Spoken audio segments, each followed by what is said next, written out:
following program deals with controversial subjects. The theories expressed are not the only possible interpretation.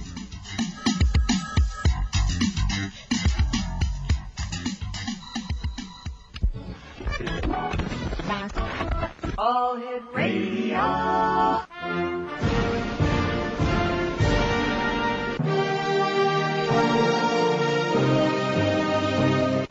Welcome to the X Zone, a place where fact is fiction and fiction is reality. Now, here's your host, Rob McConnell.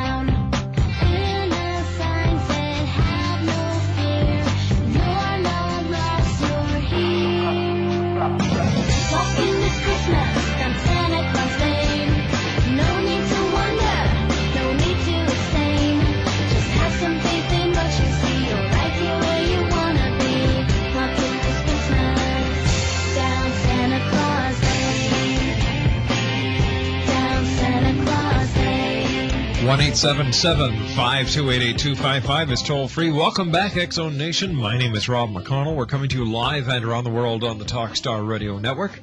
If you'd like to give us a call, 1-877-528-8255 is toll free throughout the U.S. and Canada, or email xzone@talkstarradio.com. This hour, our guest is Patrick Cooke. And Patrick talks to us on a regular basis about the Bible UFO connection. Hey, Patrick, how are you tonight? Good morning, Rob. Good morning. How are you, good sir? Busy these days, are you? Oh, definitely. As always. Very interesting program you have tonight. Well, thank you. I try to keep them interesting every day. Uh-huh.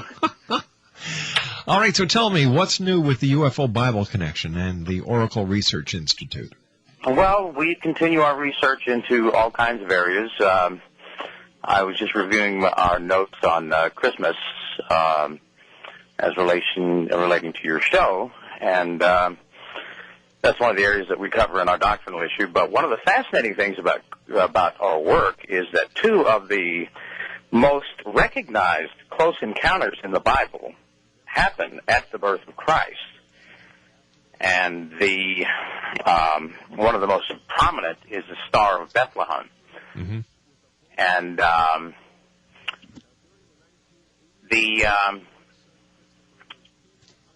the way that is described is that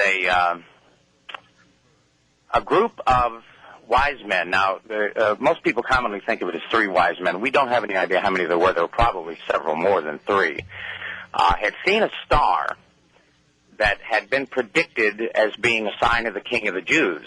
So they went to Judea and consulted with Herod the king about where this King of the Jews was to be born, and it greatly disturbed the chief priests and the scribes and the governorship. But what it says was Herod told those guys that he wanted them to find out where this star was going and to report back to him. Mm-hmm.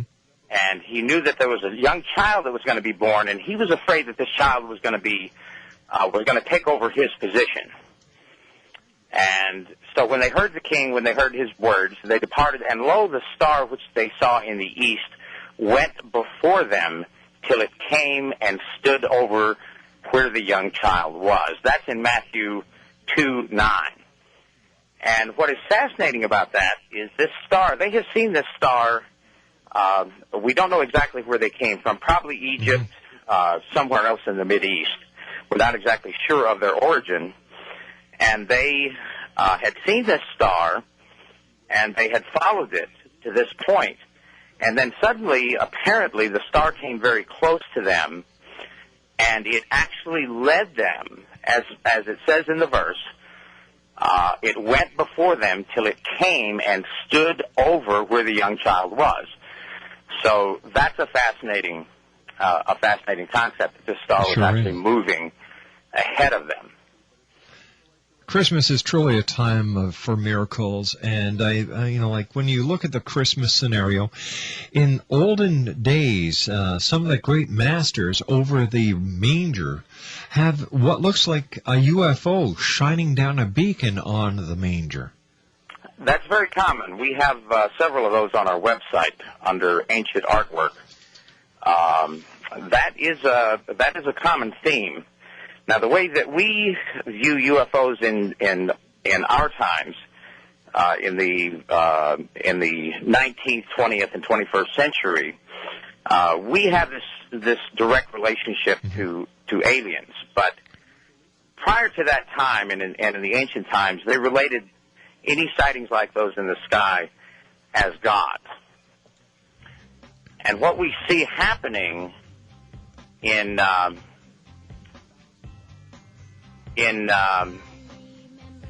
Patrick, hold on. I thought you and I have to go to a commercial break. Patrick Cooke is our special guest, www.BibleUFO.com. When I come back, I have an email from one of our listeners, Mary, who has a question for you, Patrick. And you and I will be back in 2 minutes as the X Zone continues right here on the Talkstar Radio Network. Don't go away now. Be back in 2. Walking this Christmas on Santa Claus Lane. No need to wonder.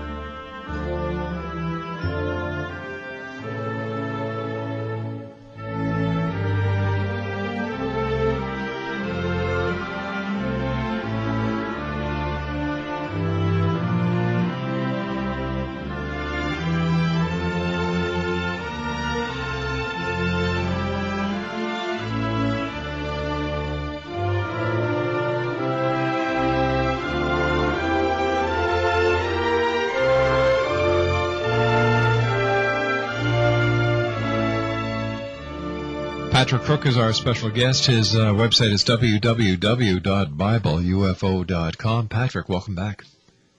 Thank you. Before we went to the commercial break, you and I were talking about the ancient masters having paintings in the older paintings where they have what appears to be UFOs in the sky over the manger putting down beams of light. Well, that's very common throughout the history of art, especially religious art. We see that. I don't know exactly how many we have, but we have a number of sightings specifically on that specific subject, and a number of artworks on that. Tell me, Patrick, a lot of people these days are looking towards God as being an alien, a visitor from another planet. Where does this concept fit in with the Oracle Research Institute? Well, we believe that the concept of aliens, as I stated earlier, came in the late 1800s. Prior to that, there was no specific identification with another planet. Mm-hmm. You have Orwell's War of the Worlds and the discovery of canals on Mars, which began the craze of what we now call the alien concept. But prior to that, it wasn't considered to be specifically aliens, and in the ancient times, they were generally considered as gods. There's, in today's society, there's a lot of people who, I don't know if they really do talk to God. I don't know if they think they talk to God, or they're hearing voices in their heads that are coming from somewhere else. How do we, in today's society, weed out the rational from the irrational? Well, that's kind of hard to do. Some of the things that are found in the Bible can be considered just quite irrational. But we basically, our entire concept is based on Scripture. And what you see, there are a number of strange things that we see in society. And there are a number of mystics, there are a number of prophets. There's also a great number of charlatans. That's true. That's true. There there are a number of people, and that is, of course, dependent on how you feel about what the particular charlatan is saying. There are many followers of various gurus around the planet, and it seems to be getting a wider exposure now. There's also a lot of false prophets, and one I have in mind is the prophet Yahweh. You know, what happened to him? Nobody hears about him anymore. Well, he basically decided to drop completely out of sight. He had at one time, I believe, 3 discussion lists, and we're not sure whether Yahoo took him off. They suddenly disappeared. He knew they were going to be cut off, but he suddenly disappeared. Now what he's got is a separate website. You remember his old website where he was selling the UFO videos? Yes. Okay, he's got the same website up. He calls it a new website. It's the same thing, except now he's increased his price from $7.95 to $14.95 for viewing his videos. But nothing has happened on his UFO tour. I don't know exactly how many days, but it's been months since he started his UFO tour. And he has a program on Sundays where he's basically talking about the Black Israelite concept. Now, who actually gave him airtime? He seems to be doing this on his own. Oh, okay. I haven't seen him on. He hasn't announced any shows or anything to that effect. He's basically dropped out of sight. We're not sure. He left Las Vegas. He seems to be in Los Angeles now. But he's got a private list that you can only join if you can prove to him that you are of African-American slave descent. No, wait a minute. Isn't that a little unlawful? I don't know. I really don't know whether you can exclude. Yahoo doesn't seem to be. I certainly haven't complained about it, but it's certainly. You can't join it unless you can prove to him that would seem to be exclusive. I know that Yahoo. I have a friend, as a matter of fact, who her discussion list was removed from Yahoo because she refused to allow men. So the concept of excluding everybody but the black race. How does he get away with what he gets away with? Well, he's not really getting away with anything at this point. He's pretty much proved himself as a false prophet. Every prophecy that he made, of course, you follow that yourself for a long period of time, and you hung in there a long time. I don't know, have you heard from him at all? He hasn't contacted you? Well, actually, he called me a white racist, and he didn't want to be part of the show anymore. That's kind of the pot calling the kettle black. Pardon the pun. I thought so, and I said, oh, all right. And, I couldn't understand how he could say things against the Jewish people. He would, if that was a white person saying these things, he'd be up on charges. And yet this guy was able to get away with it, and nobody seemed to want to hold him accountable for anything. Well, Rod, we don't know who's looking at him right now. He may be under investigation. I don't know. We can only hope.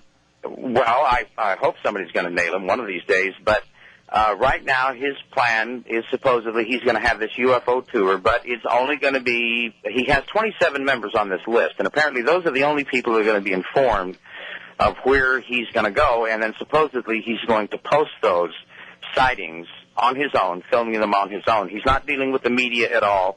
So I don't see as there's going to be much credibility. If it's the same thing that we have seen in his previous UFO videos, I don't think we're going to see much anything of any quality.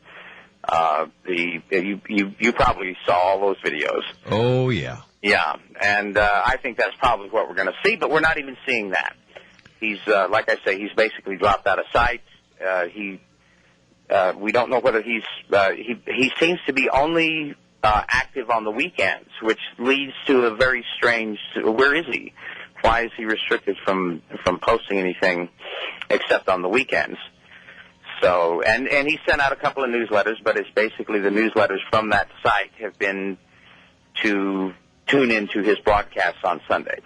So, well, there and you it's the go. same rhetoric that we've heard from him ever since he started this practice. But we're still monitoring him. We're still keeping on top of what he's doing, and whenever we find anything new, but it's been pretty much a drought. There's no information coming out from him at all of any quality. Is your organization monitoring anyone else? Or No, not at all. The only reason we went specifically for this is because the Prophet Yahweh had connected our website to his work. Oh, that's right, yeah. And we requested that be ended and that he answer some questions specifically about what his... See, all we knew when we initially found out about Prophet Yahweh was that he apparently had done something in Las Vegas, which to me looked like it might be. Apparently the cameraman and the reporter on the scene were both very much convinced that there was something very strange was in the sky. Yeah. So then when we found out that he was associating with us, then what we did was we wanted him to answer some questions. He refused to answer our questions, and we published a press release disassociating ourselves from him when we found out that his doctrines included the kind of things that they do, which we believe is basically hate. Yes. It's hate for all everybody but the people who follow him. Right. And we did not want to be associated with that, and we did not want people to think that the Bible UFO Connection or that anybody in the UFO field had anything to do with this man, because if anything, he's a pariah in the UFO community.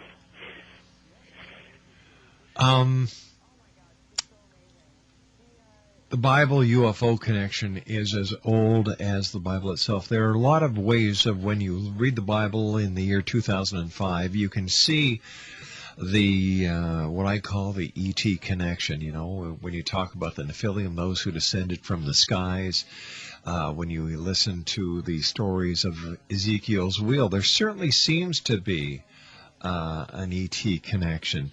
What other examples of this connection can you give us? In the Bible? Yes.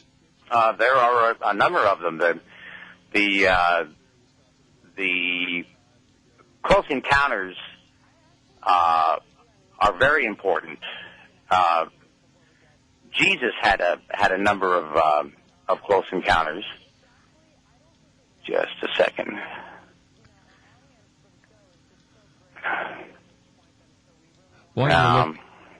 While you're looking that up, I'm just going to give our listeners the phone number here if they'd like to give us a call and share their experiences with us at 1-877-528-8255. That is toll-free throughout the U.S. and Canada. In fact, I've got an email here from Mary, who listens to us in Jacksonville, Florida. She says, "Hi, we have been studying the Bible and gleaning the metaphysical understandings from the terms recorded in the history of this time period and how it reflects on us now. My question is, do you know anything or have any understanding of what is in store for our world and the physical bodies on and around the time of 2012? Well, 2012 is a fascinating date. We don't pin any particular events to any particular dates, but that seems to be a variant. But the physical body concept, it's very hard to describe in just brief terms exactly what the Bible says about the destiny of mankind. But what we believe in a short phrase is that mankind and the earth is actually like a very large nursery for God. It says that God created man in his likeness and in his own image. Jesus stated that we are gods. Right. In the New Testament, the entire gospel of Jesus was about adoption into a family. The family which is described, what we believe is described in the Bible in the very first... Patrick, hold on to that. I've got to take this commercial break. You and I will be back on the other side of the news and these breaks as the X Zone continues on the Talkstar Radio Network.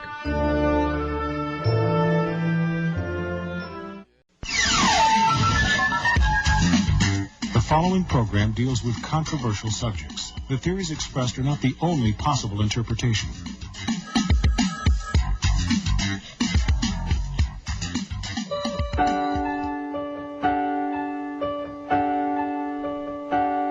Merry Christmas, Merry Christmas, Merry Christmas.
And welcome back to the X Zone. Patrick Cooke is our special guest. His website is www.bibleufo.com. Patrick, thanks very much for being with us. How did you get involved in the UFO field? Well, I've always studied UFOs over the years, as anybody would that was interested in strange phenomenon. But basically, the concept came to me when I was studying the Great Pyramid in Egypt and doing some research on it, and a friend of mine pointed out that Isaiah 19:19 seemed to be describing the Great Pyramid, or the way it was located, seemed to indicate that might be the Giza Plateau that it was speaking of. And so I started studying flight in the Bible when I realized probably the most important thing was finding out that the word heaven actually meant sky. And therefore, all of the things that happened in heaven suddenly took on a whole new meaning. All right. So you took this interpretation, and how did you relate that revelation to the UFO phenomenon?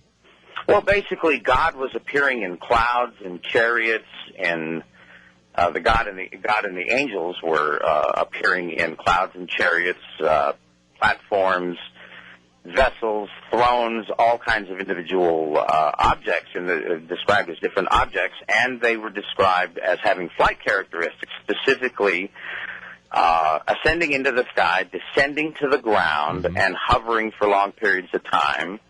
And then people were seen coming in and out of these vehicles. So it appeared to me that what we were dealing with, and of course,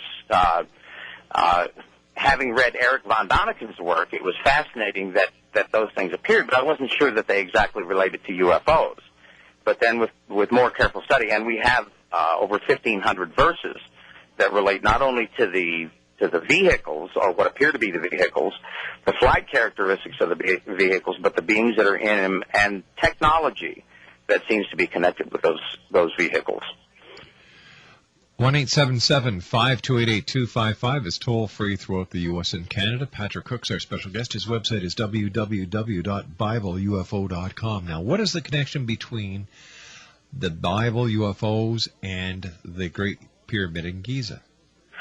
Well, as you look around the world, now we believe that the same beings that we see in the Hebrew Bible, that we see flying gods all over the planet in all kinds of religions, and in those and these amazing structures that we see around the world, the Great Pyramid at Giza is the largest structure on the planet. It's the most perfectly aligned to true north. It is dead flat to within 1/2 of an inch over 13 acres.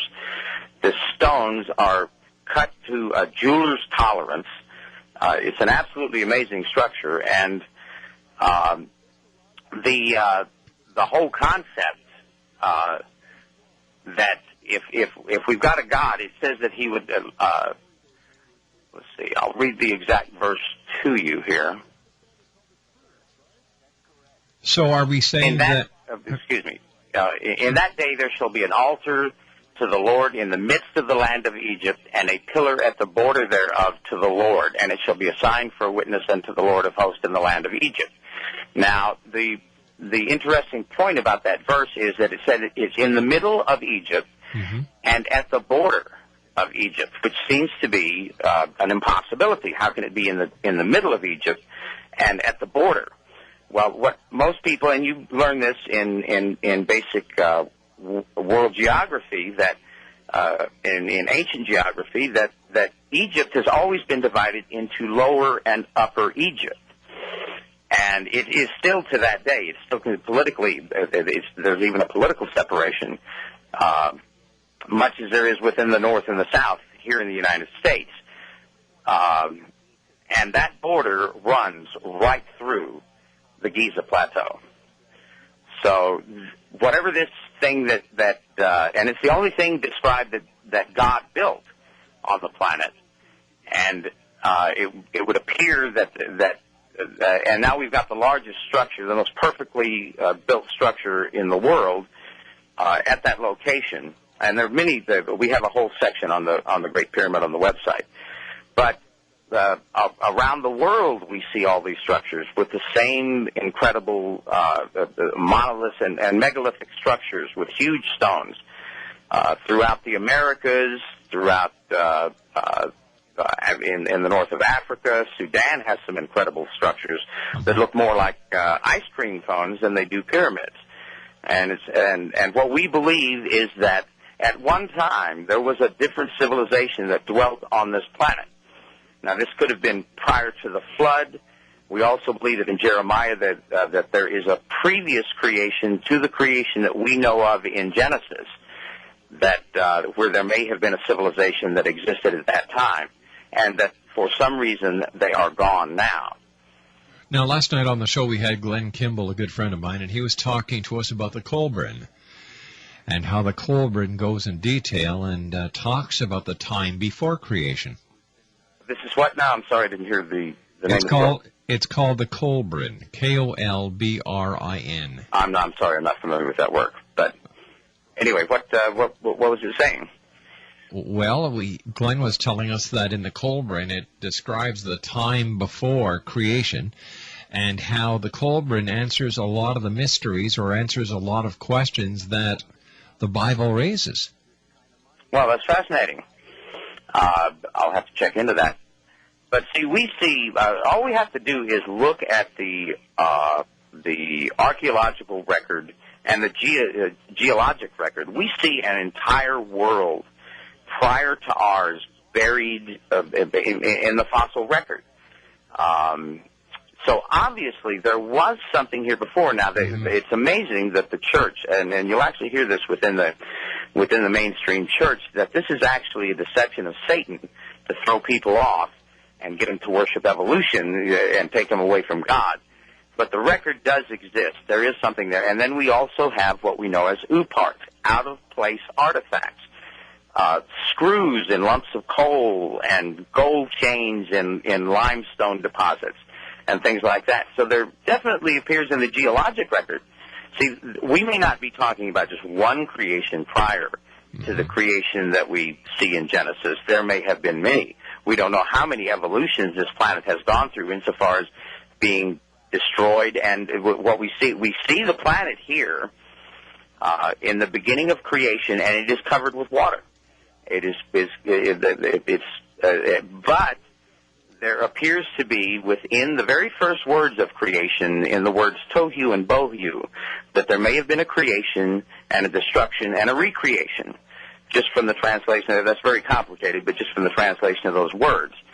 So we definitely believe that the geologic record shows it, that there was a different biosphere than we have on our planet today. So there's definitely something happening. It's undeniable that there was, but what that was before that, we don't know. And we don't really understand what it was like before the flood as well. There's a lot of things in there, but we don't really have any understanding of what the structure of the world is. And, of course, the civilizations that we have here on the planet now, that in their records, they go back to the Egyptians go back to 11,000 B.C. The Mayans go back to 10,000 B.C.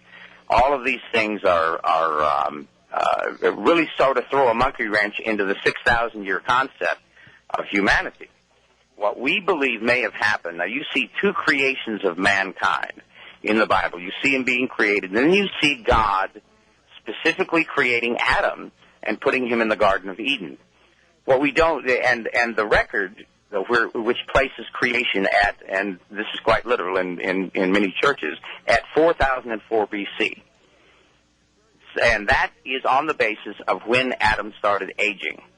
And on his age, and then the chronology is coming on down, they've calculated that to be 4000 B.C. But the question is, how long was Adam in the garden? He named every animal on the planet while he was in there. We don't know how long he was in there. Could man have been created and populating the planet while Adam himself was in the garden? That's one of the possibilities. So we may have an extra 6,000 years of history that is completely ignored by the Christian Church. Well, how about science? How can science ignore it?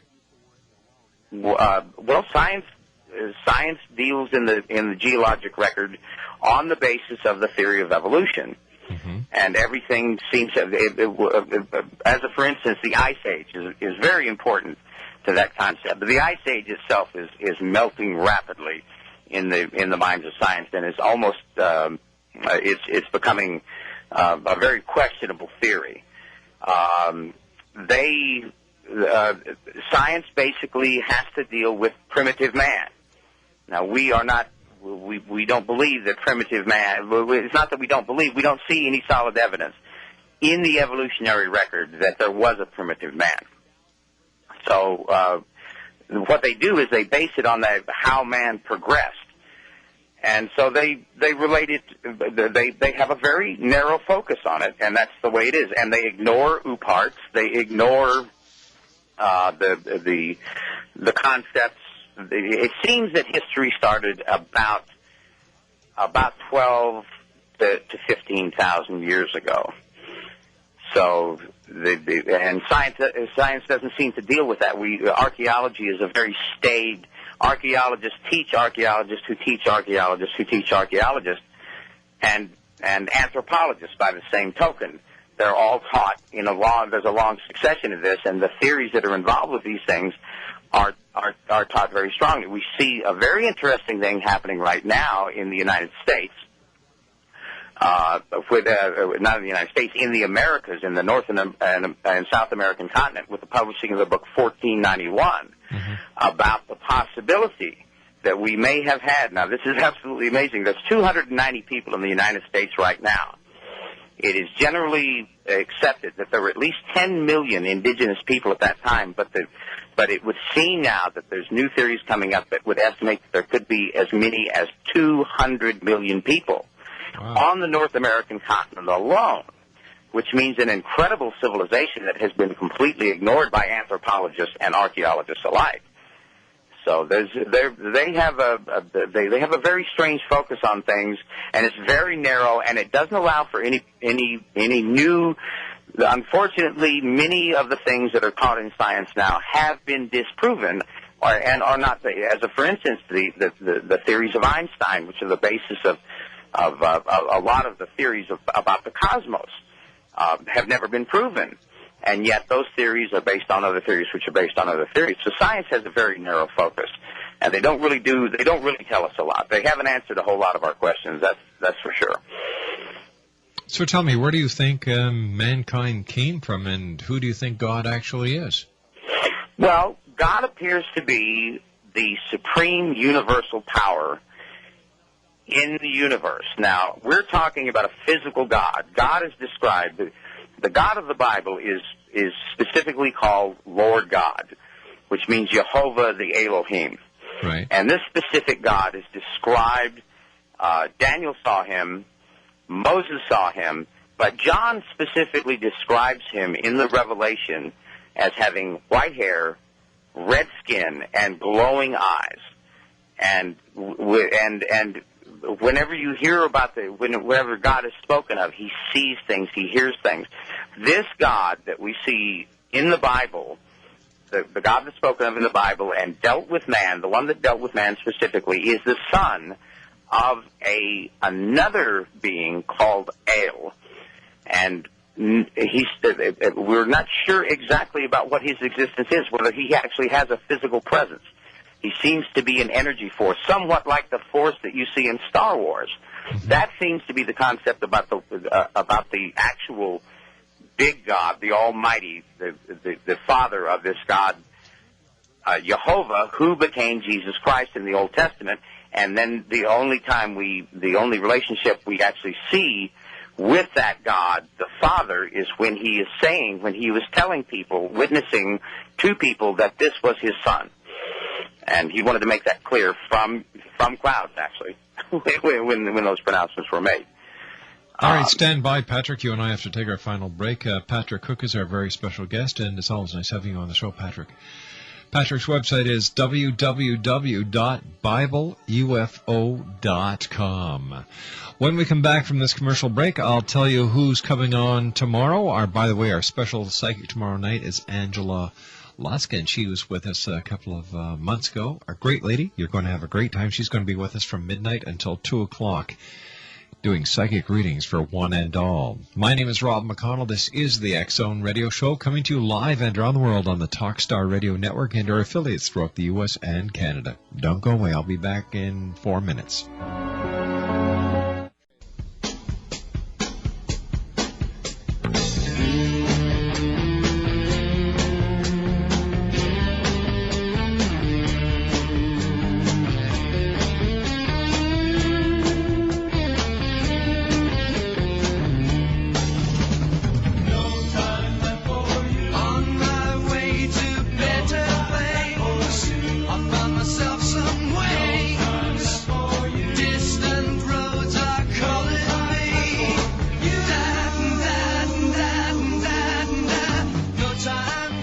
And welcome back, everyone. I'd like to take this opportunity of thanking our special guests tonight, Mick and Sylvie Avery. They were with us for the first hour tonight. We were talking about, we talked about channeling, we talked about spirituality, we talked about their books, what they're going to be up to. And, of course, Mick channeled Gregory Hay for us, and he gave us a little insight into what's going to be happening in the year 2006. Keith Blanchard, who talks to God and aliens, was with us. We talked about his new book, The Divine Principle, Anchoring Heaven and Earth. Rondi Hillstrom-Davis talked to us about together creating family traditions, not only at Christmas, but throughout the rest of the year.